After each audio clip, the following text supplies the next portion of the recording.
how to create Bitcoin wallet. So if you want to create Bitcoin wallet, then first you need to install the application.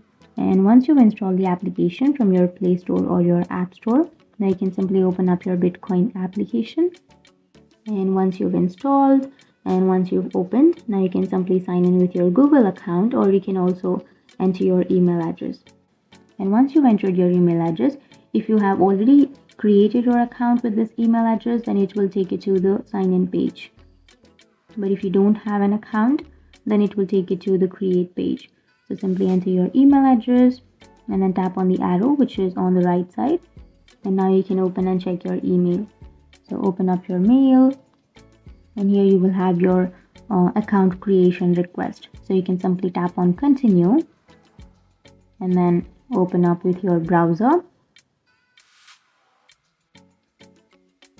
And that's it. That's how you create your Bitcoin wallet. It was that easy, and if you have any questions, feel free to comment below.